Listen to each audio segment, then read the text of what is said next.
On est aujourd'hui le 27 dans le mois de Sivan. Un grand message aujourd'hui. On va essayer peut-être même faire moins de 3 minutes pour... il va falloir, je crois, la dernière phrase, essayer de la répéter 3 fois ou l'écouter 3 fois pour la comprendre. Mais c'est un très très beau message. Korach nous apprend beaucoup de choses. Une des messages qui sort de tout ça, Korach, il dit le Midrash, comme ça il a dit, mon père il avait 4 enfants, il avait notre papa, et chacun il a pris sa part.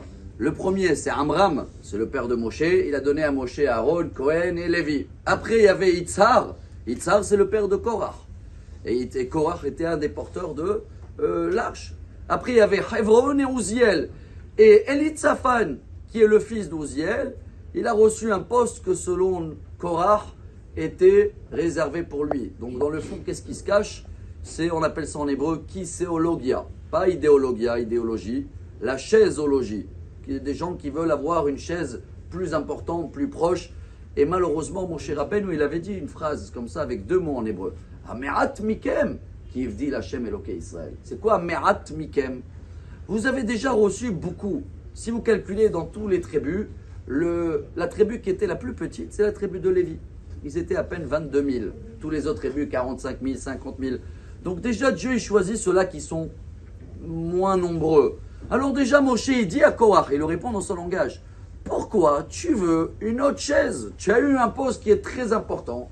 Pourquoi tu regardes ton petit-neveu que selon toi, il est plus petit que toi, il devait avoir une autre place et toi, accepte déjà ce que Dieu nous a donné à toute la tribu de Lévi. Déjà, vous êtes choisis plus que tout le peuple. En plus, tu portes l'arche et tu veux une autre chaise.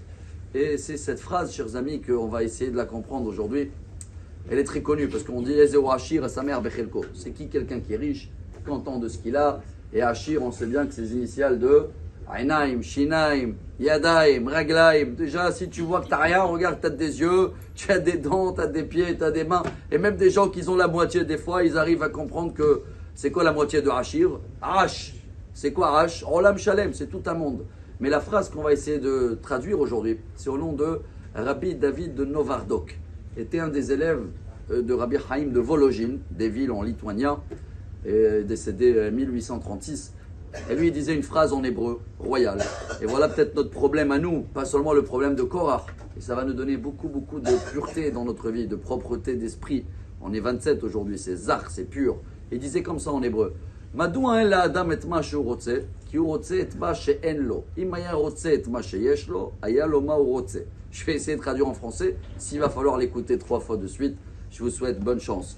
Il dit Rabbi David de Novardok, pourquoi l'homme il n'a pas ce qu'il veut? Parce qu'il veut ce qu'il n'a pas. S'il aurait voulu ce qu'il a, il aurait eu ce qu'il aurait voulu. Excellente journée. Amar Rabbi Lazar, Amar Rabbi Hanina.